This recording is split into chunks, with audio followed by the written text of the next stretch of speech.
કે શું ભારદ્વાજ બાપુ ભવિષ્યમાં રાજકારણમાં આવશે અને જો રાજકારણમાં આવશે તો કઈ પાર્ટી સાથે આપની વિચારધારા જોડાયેલી છે? એક વાક્ય છે કે વગડામાંથી વળગે એને ડાકણ કહેવાય અને વગર કારણે વળગે એને રાજકારણ કહેવાય. તિલક કરીને નીકળે તેમ કે ભગતડો થઈ ગયો, કફની પહેરીને નીકળે, ધોતી પહેરીને નીકળે, ભક્તિ સમરા કાઢી ગઈ. સાચી વાત છે. બહુ આ છે ને વસ્તુ એટલી ખરાબ છે ને, તમે સારા હો એટલે પત્ની પણ તમને સારા જ મળી જાય અને એક હાથે તાળી વાગે જ નહીં. એટલે મારા પત્નીનો આમાં ખૂબ સાથ સહકાર છે. મારું ફ્યુચર પ્લાનિંગ એક જ છે કે હર હર મહાદેવ, હર ઘર મહાદેવ. જે ગામડાના માણસો હોય એનો વિડીયો પણ અમે નથી ઉતારતા, કેમ કે કોકને ખોટું લાગી જાય અને થોડોક વિડીયો ઉતારીએ કે બીજાને પ્રેરણા મળે. ગુજરાતના મુખ્યમંત્રી વિજયભાઈ રૂપાણીએ પણ સન્માન કર્યા અને આપણા અત્યારના ભૂપેન્દ્રભાઈએ પણ કર્યા. કહેવાનો મતલબ કે આ કોઈ મારી પ્રસિદ્ધિ નથી, આ કોઈ મારો ચહેરો જોઈને નથી આવતા, પણ આ મારી સેવા જોઈને. નામ આશુતોષ અન્નક્ષેત્ર આપે આપ્યું છે, તો એની પાછળનું શું કારણ છે અને ખરેખર કેટલા વર્ષથી અન્નક્ષેત્ર તમે ચલાવો છો? શાક આપ્યા ભેગું એ લોકો લુખે લુખું શાક ખાવા મળ્યા. એટલે મને લાગ્યું કે આ લોકોને ભૂખ કેવી લાગી છે. નમસ્કાર મિત્રો, જય હિન્દ. હું છું ધ અવોર્ડમાં સિદ્ધરાજસિંહ સરવૈયા. આજે મળવા જેવા માણસના વિશેષ કાર્યક્રમમાં આજે આપણા તળાજાનું ગૌરવ અને આપણા સાધુ સમાજનું ગૌરવ જેમને કહી શકાય, એમનો પરિચય કઈ રીતે આપવો એ પણ મને વિચાર આવે. એક કથાવાચક તરીકે પણ ખૂબ પ્રખ્યાત, એક ધર્મના પ્રતિષ્ઠિત વ્યક્તિ તરીકે પણ તેઓ પ્રખ્યાત છે, અન્નક્ષેત્ર પણ ચલાવે છે, સમાજ સેવાના ઘણા બધા જુદા જુદા કાર્યો સાથે પણ તેઓ જોડાયેલા છે. તો આજે આપણે એમની સાથે મળી અને એમના જીવનના પરિચય વિશે આપણે વાત કરવાનો પ્રયત્ન કરશું. એમના જીવનમાં એણે જે સંઘર્ષો કર્યા હશે અથવા તો એમના જીવનમાં ક્યાંથી સંસ્કારોનું સિંચન થયું, જીવન ઘડતર કઈ રીતે થયું, એ તમામ બાબતોને જાણવાનો આજે આપણે પ્રયત્ન કરવાના છીએ. વિડીયોના અંત સુધી અમારી સાથે જોડાયેલા રહેજો, માત્ર ને માત્ર ધ વાવડ પર. નમસ્કાર શિવ ભારદ્વાજ બાપુ.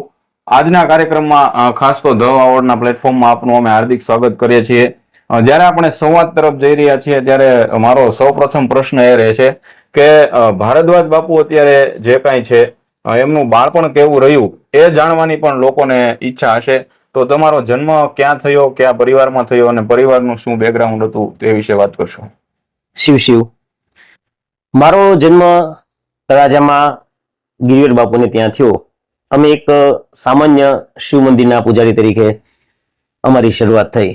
બાપુજીએ ખૂબ ગરીબાઈ જોઈ અને એમ કહેવાય કે 5 કિલો ઘઉં એ લાવતા સિદ્ધરાજભાઈ, અને એમ કહેતા કે માનતાના છે, કેમ કે 5 કિલો ઘઉં તો કોઈ આપે નહીં, એટલે બરાબર જોગ જોવો.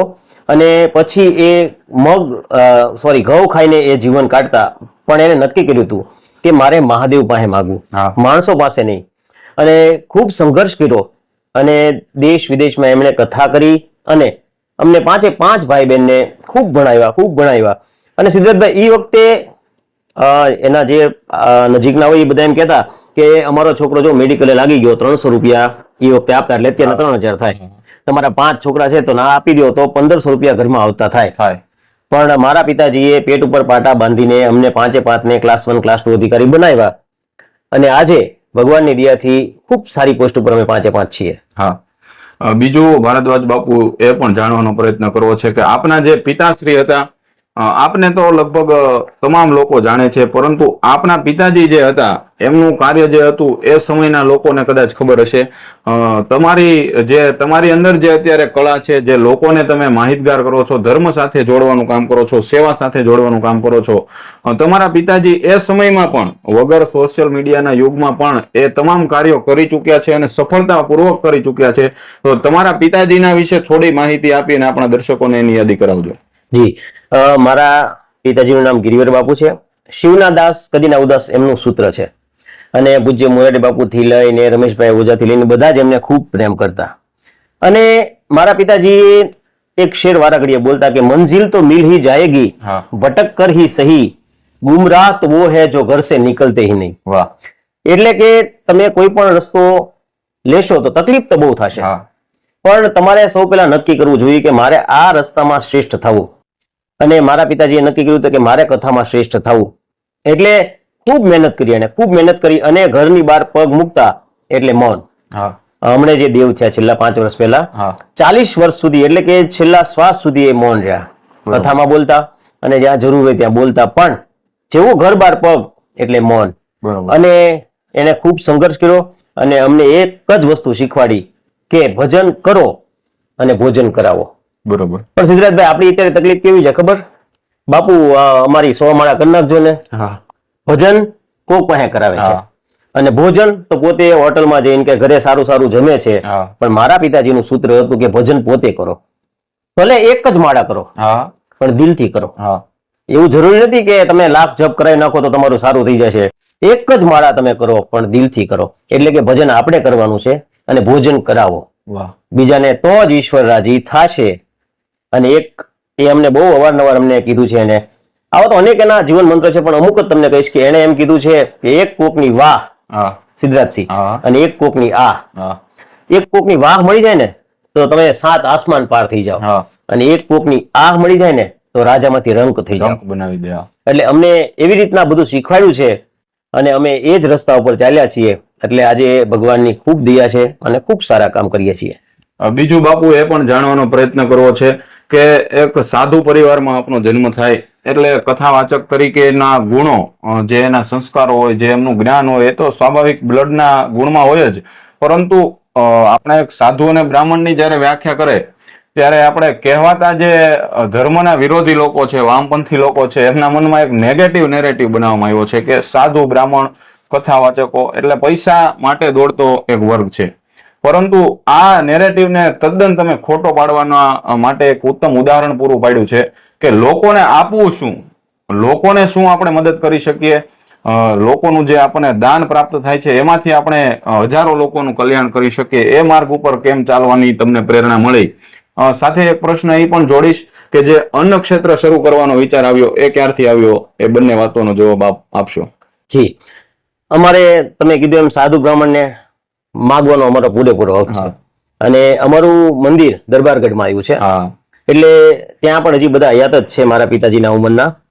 તો તમે કીધું આ અમારી ઉંમરના, આપણી ઉંમરના ન ઓળખતા હોય, પણ જે મારા પિતાજીની ઉંમરના છે એ બધાને ખ્યાલ છે કે એમ કીધું કે બાપુ તમે રોટલો લેવા આવો. તો મારા પિતાજીએ હમણાં અગાઉ મેં કીધું તેમ મહાદેવ પાસે માગીશ, માણસો પાસે નહીં. પછી સાહેબ ખૂબ સંઘર્ષ કર્યો એને અને એક સાધુ છીએ છતાં પણ એટલી મહેનત કરી અને એનામાં જે બધામાં એક કલા હોય, બધામાં હોય, તો એને ખબર કરી મારામાં કથાની કલા છે, એ બહાર લાવ્યા અને અત્યારે રોજના 300-400 જણા અમે જમાડીએ છીએ. 15 દિવસના દાતા હોય, 15 દિવસ અમે પોતે કરીએ છીએ. પણ આ વિચાર ક્યાંથી આવ્યો એ તમે સારો પ્રશ્ન પૂછ્યો. એકવાર અમારે પ્રસંગ હતો અને જમવાનું વધ્યું તો અમે કઈ શાક જ છે ખાલી તો દઈ દઈએ, એ લોકો રોટલી બનાવી નાખશે. અને અમે જે પેલા ડબલાના ને બધા કામ કરતા હોય ને નાના નાના, એના છોકરા ત્યાં ગ્રાઉન્ડમાં સૂતા હોય તો અમે દેવા ગયા તો એ કે શું લાવ્યા? અમે કે શાક છે. તો શાક આપ્યા ભેગું એ લોકો લુખે લુખું શાક ખાવા માંડ્યા. એટલે મને લાગ્યું કે આ લોકોને ભૂખ કેવી લાગી છે. અને પછી ત્યારથી મને વિચાર આવ્યો કે આ લોકોને જમાડવા જોઈએ.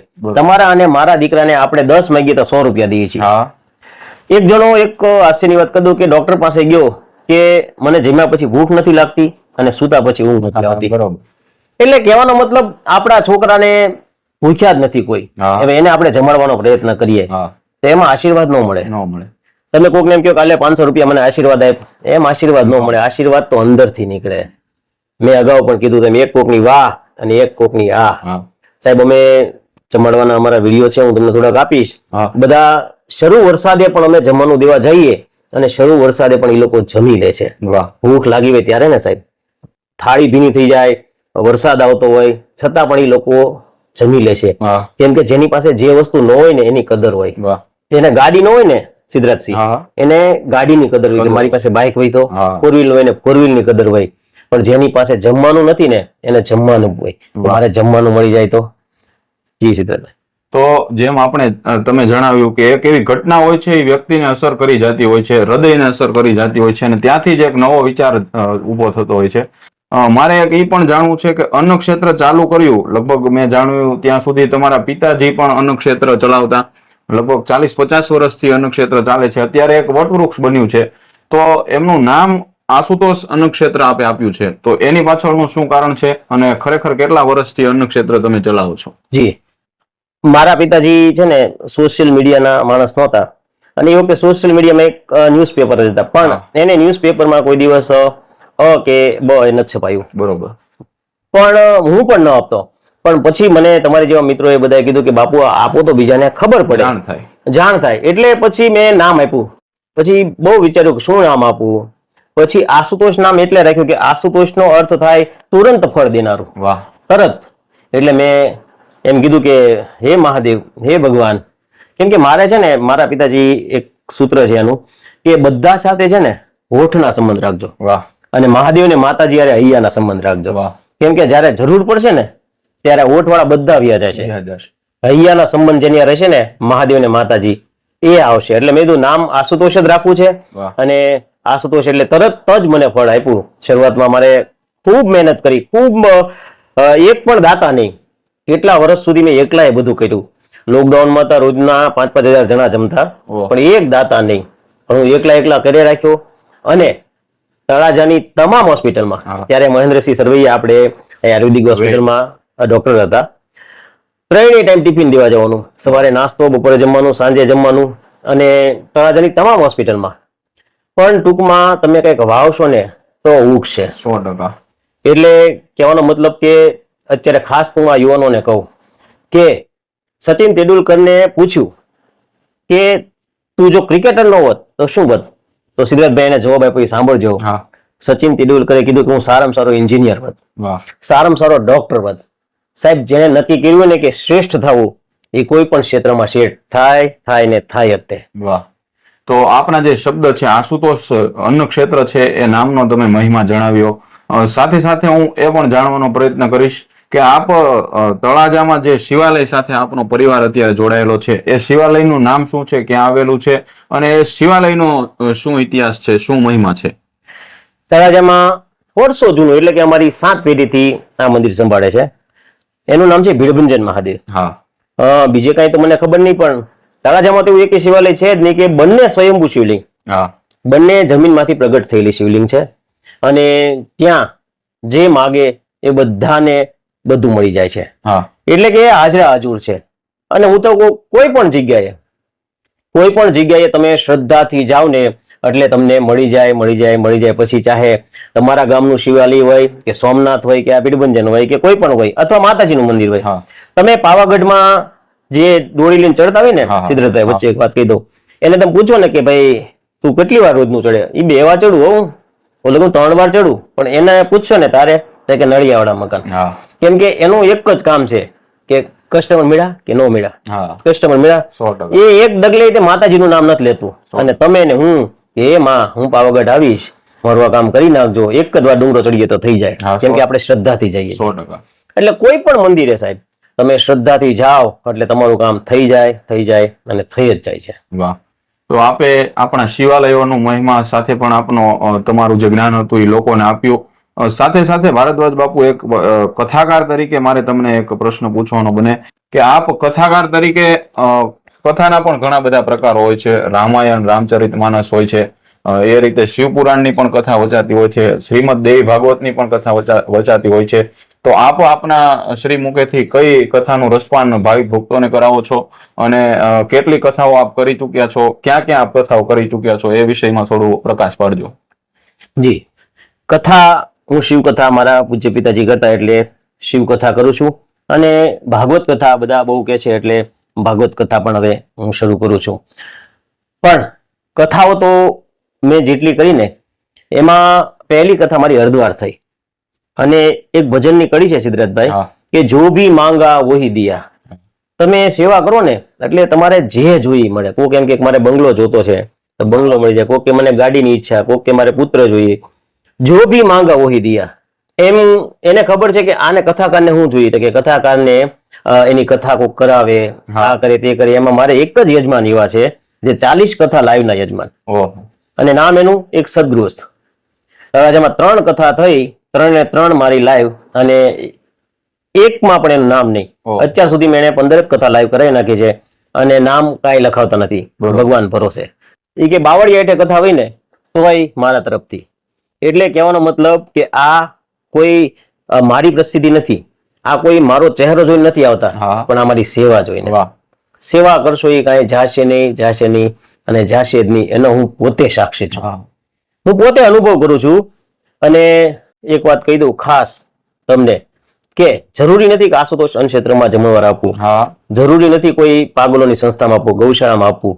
10 રૂપિયાનું દાન કરો. હા બરોબર છે. 10 રૂપિયાનું દાન કરો સાહેબ. એવો તો કોઈ વ્યક્તિ જ ન હોય કે 10 ન હોય પાસે, પણ ખવડાવો. તમને એમ લાગે છોકરો ભૂખ્યો છે, બિસ્કિટનું પેકેટ લઈને આપી દો. હા કોક દીકરી નાની અમથી બેઠી છે, એક નાનું અમથું ઠંડુ પીણાની એક બોટલ આપી દો. હા એમાંથી ખબર નહીં એક આદાની વાહ નીકળી જશે ને, મેં અગાઉ કીધું તેમ સીધી ઉપર પહોંચશે. હા 100%. જી સિદ્ધરાજભાઈ. બીજું બાપુ એક એ પણ જાણવાનો પ્રયત્ન કરવો છે કે મેં આપણા એક સોશિયલ મીડિયામાં જોયું હતું કે આપણા ગુજરાત રાજ્યના મુખ્યમંત્રી શ્રી દ્વારા તમને સન્માનિત કરવામાં આવ્યા હતા, એવોર્ડ આપવામાં આવ્યો હતો. તો એ ઘટના શું હતી અને એ સન્માન કરવા પાછળનું કારણ શું હતું, એ બાબતે થોડો પ્રકાશ પાડજો. ગુજરાતના મુખ્યમંત્રી વિજયભાઈ રૂપાણીએ પણ સન્માન કર્યા અને આપણા અત્યારના ભૂપેન્દ્રભાઈએ પણ કર્યા. અને સાહેબ મને અને ખજૂરભાઈને શ્રેષ્ઠ સેવાભાવીનો એવોર્ડ આપવામાં આવ્યો. હા કેમ કે એને સર્વે કર્યું કે ભાઈ ખરેખર આમાં પૈસા તો દે છે બધા, પણ અમે જાતે જ રસોઈ બનાવીએ. હા. અમારે ત્યાં કોઈ કામવાળા નથી. બધું જ સવારના 5 વાગે ઉઠીને અમે શાક સુધારીએ, કેરી હોય તો કેરીનો રસ જાતે કાઢીએ, બધું કામ જાતે કરીએ. એટલે કે ખરેખર આ લોકોએ જોયું કે પોતે કોણ કામ કરે છે. હા એટલે એ એવોર્ડ બર્ડ તો ઠીક છે બધું, એમાં હું બહુ નથી માનતો, પણ ખરેખર ત્યાં નામ લખાણું છે એની મને પોતાને સાબિતી છે. દાખલા તરીકે બેંકમાં તમે 1000 રૂપિયા ભર્યા હા તો એની સાબિતી શું, તો એન્ટ્રી પડાવવી પડે. હા. એટલે એમાં એન્ટ્રીમાં આવી જાય કે 1000 રૂપિયા તમારા. 100%. એમ મેં એન્ટ્રી પડાવી અને મને દેખાણું કે નાના આપણું ઉપર જમા થાય છે. હા હા પણ શરત એટલી જ તે કે દિલથી કામ કરવું પડે. કોઈ પણ કામ તમે માળા કરો કે સેવા કરો, કોઈ પણ વસ્તુ દિલથી કરવી પડે. કામ તમારું એવું હોવું જોઈએ કે પ્રસંગ તમારો હોય અને ચિંતા ઈશ્વરને હોય. વાહ. અને એ વાત સાબિત કરી દીધી આપણા તળાજાના નરસિંહ મહેતાએ. હા તમે 100%. તમારું ગામ કે મારું ગામ આ તળાજા જ કહેવાય. તળાજા.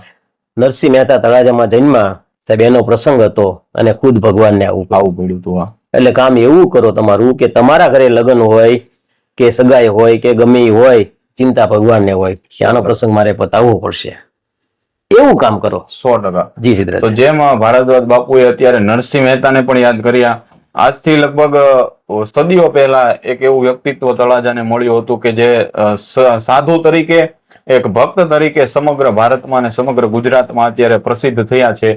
આજે આટલા વર્ષો પછી પાછું તળાજાને એક એવું વ્યક્તિત્વ મળ્યું છે જે સાહજિક રીતે ધર્મ સાથે જોડાયેલું છે, એટલે વધારે ગૌરવ થાય.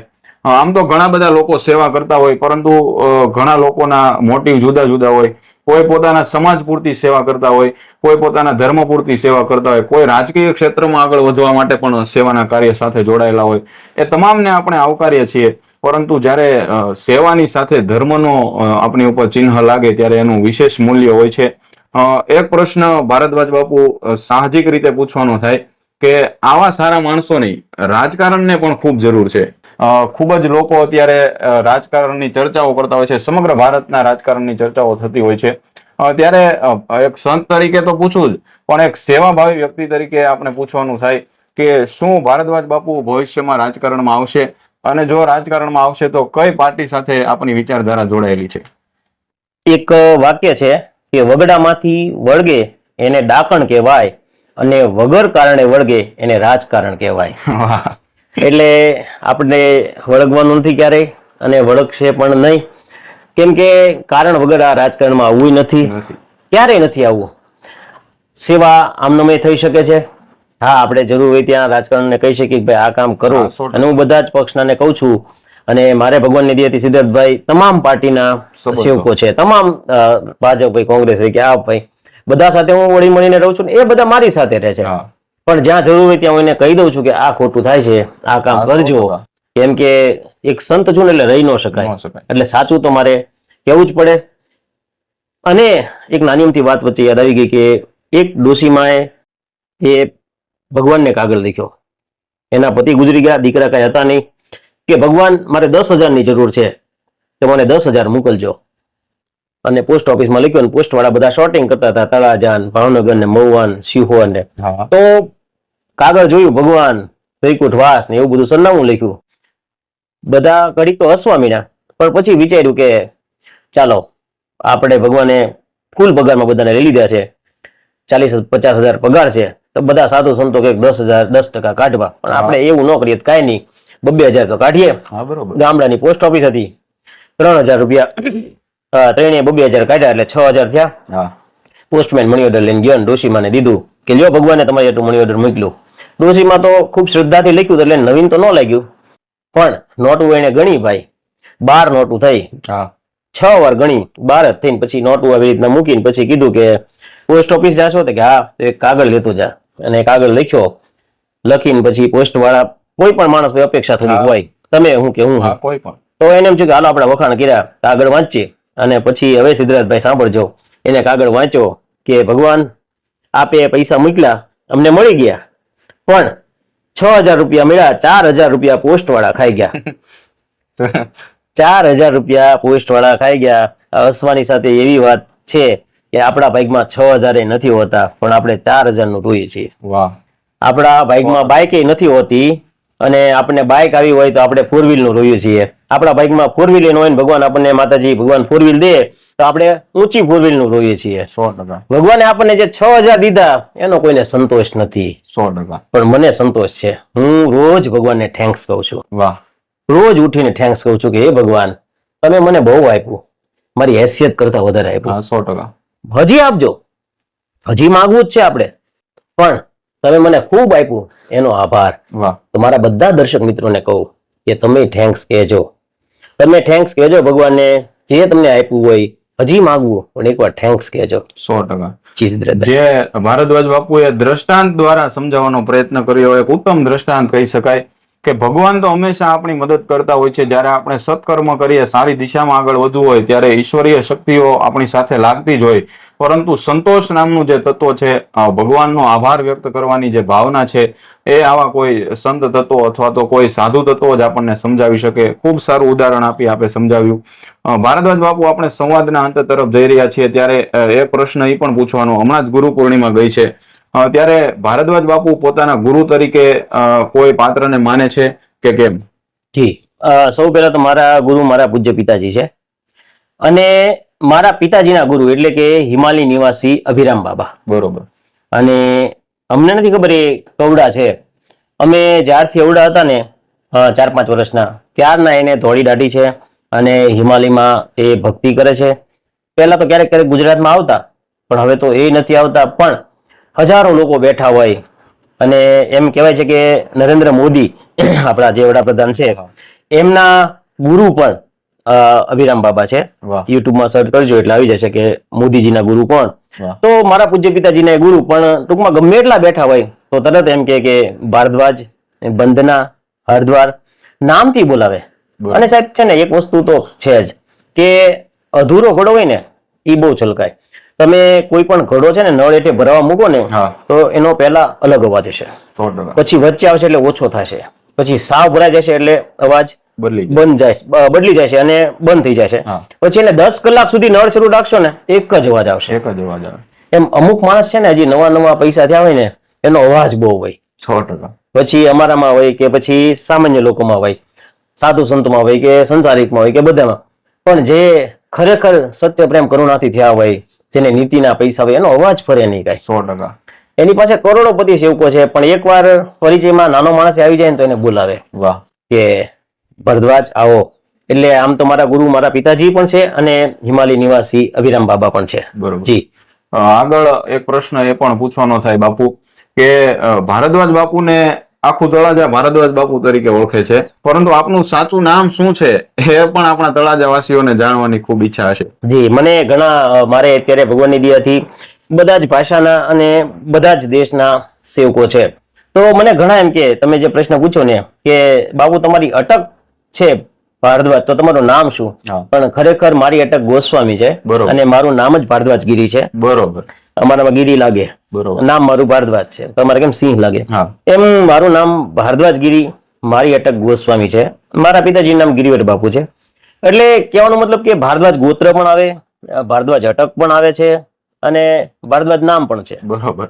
તો જે બાપુએ આજે મારી પણ એક મિસઅન્ડરસ્ટેન્ડિંગ હતી કે ભારદ્વાજ એ સરનેમ છે આપની, પરંતુ ખરેખર આપણું નામ જ ભારદ્વાજ બાપુ છે, સરનેમ ગોસ્વામી છે. આપનું એક જે મહત્વનું કામ છે એને પણ અત્યારે ટાંકવાનો પ્રયત્ન કરીશ. અન્ન ક્ષેત્ર વિશે લોકો જાણે છે, લગભગ ભાવનગરમાં જ નહીં પરંતુ સમગ્ર ગુજરાતમાં લોકો અન્ન ક્ષેત્રના કાર્યને જોવે છે. પરંતુ મેં એક આખી યાદી તૈયાર કરી હતી, એમાં મને જાણવા મળ્યું કે શિયાળામાં ધાબળાનું અને બ્લેન્કેટનું વિતરણ અવિરત ચાલુ હોય છે. તહેવારોની સિઝન આવે ત્યારે ગરીબ બાળકોને ફટાકડાનું વિતરણ હોય કે પછી જે હોળી અને ધૂળેટીમાં રંગોનું અને પિચકારી જેવા રમકડાઓનું વિતરણ હોય. ઘણા બધા કાર્યો સાથે આપ જોડાયેલા છો, સેવાના કાર્યો સાથે. અન્ન ક્ષેત્ર સિવાય આપણું આશુતોષ અન્ન ક્ષેત્ર છે એના જે કાર્યો છે ગણાવવા વિનંતી. અમે શિયાળામાં રોજ સવારે વહેલા 5 વાગે અમે ધાબળા લઈને અમે બંને માણસ નીકળી જઈએ. અમે બાઇક લઈને જ જઈએ એટલે કોઈ ચૂકી ન જાય. ભગવાનની દયાથી 4 વ્હીલ છે, પણ પહેલા તળાજામાં જવાનું, પછી એક દિવસ ભાવનગર જવાનું, પાછું પાલીતાણા જવાનું, પાછું મહુવા જવાનું. અમે માગીએ 20 અને આપે 30, દ્વારકાધીશ આપણે છે ને સૂત્ર, એમ અમે હજી 50 ધાબળા પીડ્યા હોય તા યજમાનનો ફોન આવી ગયો હોય, બાપુ કેટલા મોકલું? હું કહું 100 મોકલો ને, 200 મોકલો ને. આખા શિયાળાના કમસે કમ અમે 5000 ધાબળા વેચીએ છીએ. અમને સવારે આનંદભાઈ રાધદેવ કહીને આપણા પત્રકાર છે, એ રોજ સવારે ભેગા થાય, અમે સીતારામ કરીએ, એકબીજાને મળીએ, કેમ કે એને 5 વાગે ન્યૂઝનું છે એટલે સવારે હોય. એટલે કહેવાનો મતલબ અમે સત્ય પ્રેમ કરુણાથી નીકળીએ છીએ. જે ગામડાના માણસો હોય એનો વિડીયો પણ અમે નથી ઉતારતા, કેમ કે કોકને ખોટું લાગી જાય, અને થોડોક વિડીયો ઉતારીએ કે બીજાને પ્રેરણા મળે. બાકી પછી ચપ્પલ દઈએ છીએ ઉનાળામાં, પછી ફટાકડા દઈએ છીએ, અને બ્લડ ડોનેશન કેમ્પ અવારનવાર કરીએ છીએ. પણ સિદ્ધરાજભાઈ આ જે ચપ્પલ હોય, ફટાકડા હોય, એ બધી વસ્તુમાં કોઈ દી મેં 1 રૂપિયો નથી લીધો. બ્લડ ડોનેશન કેમ્પ કરું, એમાં સારી ગિફ્ટ આપું, કોઈ પણ વસ્તુ બધું જ મારા તરફથી હોય છે. નહીતર મારે તો લાઈન છે કે બાપુ અમને ફટાકડાનો લાભ આપો, અમને ચપ્પલનો આપો કે વગેરે વગેરે આપો. પહેલા ધાબળા પણ હું જ આપું છું. અને સાધુ હોય કે બ્રાહ્મણ હોય, એ દાન કરશે ને તો જ એ સુખી થશે. હવે અમે છે ને ધરતી ઉપર પગ ન મૂકતા હોય ને તો અમારે દાન કરવાની જરૂર નથી, પણ હું પગ મૂકું છું એટલે મારે દાન કરવું પડે. 100%. જી સિદ્ધાર્થભાઈ. આગળ ભારદ્વાજ બાપુ આપે જે વાત કરી કે અમે બંને માણા જતા હોય, તો આપણા ધર્મપત્નીનો પણ આમાં ખૂબ સારો એવો સહકાર હશે. સામાન્ય રીતે અત્યારે કેવું કલ્ચર છે કે જ્યારે ઘરનો પુરુષ સેવા કાર્યમાં જોડાય ત્યારે સ્ત્રીને ગમતું નથી હોતું, અથવા તો એક એવું મેણા ટોણા મારે કે આ બધું બંધ કરી દો, બીજું ત્રીજું કામ તમે વધારે એમાં ધ્યાન આપો. પરંતુ જ્યારે ધર્મ સાથે અને સેવા સાથે જોડાય ત્યારે વ્યક્તિના પરિવારનો સપોર્ટ ખૂબ જ હોય છે. તો આપના ધર્મપત્નીની આ તમામ જે તમે કાર્ય કરો છો એમાં શું ભૂમિકા છે એ વિશે વાત કરશો? મારા ધર્મપત્ની ખરેખર ખૂબ જ સારા છે. અને મને તો બધા એમ કે બાપુ 2 મહેમાન આવે ને અત્યારે તો અત્યારના બૈરાઓનું કાળું મોટું થઈ જાય, જે નવી જનરેશનના છે. આપણા માતા પિતાની તો વાત જ નથી થતી, કેમ કે એ જૂનું સોનું હતું. 100%. પણ જે અત્યારના છે, અને એની જગ્યાએ રોજનું 400-500 નું રાંધવાનું અને જાતે જ રાંધવાનું, અને એ સિવાય ભગવાનની દયાથી ખૂબ મોટું નામ રહ્યું એટલે મહેમાન શરૂ હોય મારે, રોજ મહેમાનો હોય, અને એનું બધાનું રાંધવું, છોકરાઓનું કરવું, આ બધી જ વસ્તુ. અને શિયાળામાં તો અમે ડેઈલી નીકળી જવાનું, અને ભાવનગર જવું હોય તો 4 વાગ્યાના ઉઠીએ, 5 તો અમારે સેલઅપ લાગી ગયો અહીંથી. બરોબર. એટલે કહેવાનું મન કે જેવી દુકાન એવું બોર્ડ, અને જેવું બોર્ડ એવા કસ્ટમર. એટલે તમે સારા હો એટલે પત્ની પણ તમને સારા જ મળી જાય, અને એક હાથે તાળી વાગે જ નહીં. 100%. એટલે મારા પત્નીનો આમાં ખૂબ સાથ સહકાર છે. બરોબર. ત્યારે બાપુ આપણે સંવાદના અંતિમ પ્રશ્ન તરફ જઈ રહ્યા છીએ. મારે આપની પાસે એ જાણવાનો પ્રયત્ન કરવો છે કે આટલું મેં જેમ કીધું એમ કે એક બીજ વાવ્યું હતું એનું આજે વટવૃક્ષ બન્યું છે. એ ચાહે સેવાનું કાર્ય હોય, ચાહે ધર્મનું કાર્ય હોય, સંગઠનનું કાર્ય હોય, તમામ ક્ષેત્રમાં આપ અત્યારે અગ્રેસર થયા છો. ભારદ્વાજ બાપુનો એવો ગોલ કોઈ નક્કી કરેલો કે મારે આ ક્ષેત્ર સુધી મારા સેવા કાર્યને લઈ જવું છે, મારા ધાર્મિક કાર્યોને લઈ જવા છે, કે આ મારા ગોલ સુધી હું પહોંચું ત્યારે મારું જીવન સફળ થાય, એવું કોઈ ફ્યુચર પ્લાનિંગ ખરું આપનું? જી, મારું ફ્યુચર પ્લાનિંગ એક જ છે કે હર હર મહાદેવ, હર ઘર મહાદેવ. વાહ. જેમ કોઈ પણ ધર્મના છોકરાને શીખવું નથી પડતું કે આ તારા ધર્મનું જે એની કઈક સ્તુતિ કહેવાતી હોય કે એ બોલે જ છે. પણ સિદ્ધરાજ છે, આપણે નાના હતા તો આપણી ઉંમરના કોઈ પણ છોકરાને તમે કહો કે હનુમાન ચાલીસા બોલ તો ઉઠીને બોલવા મળે અડધી રાતે. પણ અમને છેલ્લા 10 વર્ષથી આખું કલ્ચર ફરી ગયું છે, અને ભગવાન ભોળાનાથ થી લઈને કૃષ્ણ થી લઈને માતાજી થી લઈને બધાને ભૂલી ગયા છે. તો મારો ગોલ એ જ છે કે હર હર મહાદેવ, હર ઘર મહાદેવ. દરેક ઘર સુધી મારે મહાદેવને પહોંચાડવા છે. વાહ. બીજા કોઈ પણ ધર્મમાં સિદ્ધરાજસિંહ, હા કોઈ પણ ધર્મમાં ભગવાનનું નામ લે અથવા એના જે તે ધર્મસ્થાન હોય ત્યાં જતા હોય તો એનું સન્માન થાય છે, 100%. અને અહીંયા આપણે અપમાન થાય છે. સાચી વાત. આ કડવું સત્ય છે છે. કે ભગતડો થઈ ગયો, હા સાચી વાત છે. તિલક કરીને નીકળે તેમ કે ભગતડો થઈ ગયો, કફની પહેરીને નીકળે, ધોતી પહેરીને નીકળે, ભક્તિ સમરા કાઢી ગઈ. સાચી વાત છે. બહુ આ છે ને વસ્તુ એટલી ખરાબ છે ને કે પોતે જતો નથી એ તો પાપ કરે જ છે, હા. પણ કોઈ ભક્તનું અપમાન કરે ને એ સૌથી મોટું પાપ કરે છે. 100%. એટલે હિન્દુ ધર્મને જગાડવાનું મારું સૌથી મોટું કામ છે વાહ. કે હું જ્યાં મારી કથા હોય ને ત્યાંના પૂજારી એમ કે બાપુ મારે 50 જણા વધ્યા હો.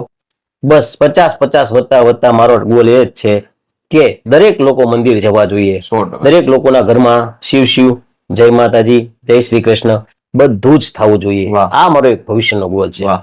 તો જેમ ભારદ્વાજ બાપુએ કહ્યું કે આપણા ધર્મ પ્રત્યે લોકો જાગૃત થાય, દરેક ધર્મ પોતાના માટે જાગૃત હોય છે, એમ હિન્દુ ધર્મના લોકો, હિન્દુ ધર્મના બાળકોના અંદર પણ એ સંસ્કાર આવે. તમામ લોકો આપણા ધર્મ સાથે જોડાય અને ધાર્મિક પ્રવૃત્તિ કરવામાં અને સેવાની પ્રવૃત્તિ કરવામાં ક્યારેય કોઈ શરમ ન અનુભવે, ત્યાં સુધી બાપુની સફળતા છે એ બાપુને મળી જશે એવું એમનું કહેવું છે. આજના વિશેષ કાર્યક્રમમાં ભારદ્વાજ બાપુ આપણી સાથે જોડાયા. આપણે એમના જીવનના તમામ કિસ્સાઓ, તમામ પ્રસંગોની યાદી કરવાનો પ્રયત્ન કર્યો. તળાજા વાસીઓ અને ભાવનગર વાસીઓને બાપુ સાથે પરિચય મેળવવાનો પણ આપણે એક બાપુ પાસેથી લાભ લીધો. તો એ તકે ધ વાવડ તરફથી પણ હું બાપુનો ખૂબ આભાર માનું છું અને આશા છે કે આવનારા સમયમાં પણ બાપુ સેવાના અને ધર્મના કાર્યો શરૂ રાખશે. બાપુ, અંતમાં આપ ધ વાવડને કોઈ માર્ગદર્શન આપવા માંગતા હોય અથવા તો આપની કોઈ આશીર્વચન આપવા માંગતા હોય તો આપી અને આપણે સંવાદને અંત કરીશું. ધ વાવડ, એક તો પેલા ધ એટલે અંગ્રેજી શબ્દ અને વાવડ એટલે આપણો પ્યોર દેશી શબ્દ છે. હા. એટલે કે આ લોકોએ નક્કી કર્યું છે કે અમે આધુનિક વાત એ લાવશું તમારી સુધી અને દેશી વાત પણ લાવશું. અને સિદ્ધરાજસિંહનો ફોન આવ્યો એટલે મેં કીધું કે હું તમને ફોન કરવાનો જ હતો. ખૂબ સરસ ઇન્ટરવ્યુ લે છે બધાના, ખૂબ સરસ વાત કરે છે. અને ચા છે ને સિદ્ધરાજસિંહ, હા. એક તપેલો ભરીને હોય ને 10 લીટર, તો કોક કે ચા કેવી બની છે તો અડધી રકેબી ચા ચાખવાની. હા, 100%. થોડી ખાંડ નાખતો કા થોડી કડક કર, એના માટે 1 લીટર જરૂરી નથી, હા. 50 લીટર ચા હોય તો. એમ માણસનું ગમે યુટ્યુબ ચેનલ હોય કે ગમે થોડીક જોઈને તો ખબર પડી જાય કે આનામાં કેટલી શક્તિ છે. 100%. એટલે ખરેખર ધ વાવડ ખૂબ સરસ રીતે કામ કરે છે અને મને ખ્યાલ છે અને મને વિશ્વાસ છે કે આ ચેનલ ખૂબ આગળ આવશે, કેમ કે એનું કામ જ એવું છે. અને એક સાધુ તરીકે તો હું આશીર્વાદ આપી શકું કે મારા આશીર્વાદ છે હજી પણ આ ચેનલ ખૂબ આગળ આવે અને ખૂબ લોકો સુધી સારી વાત પહોંચાડે. જી. તો નમસ્કાર, અમારો વિડીયો પૂરો જોયો એ માટે આપ સૌનો આભાર. આવા ને આવા વધારે વ્યક્તિ વિશેષ સાથે વાતચીત કરીશું અમે. તમામ વિડીયો જોવા માટે અમારી સાથે જોડાયેલા રહેજો, માત્ર ને માત્ર ધ વાવડ પર.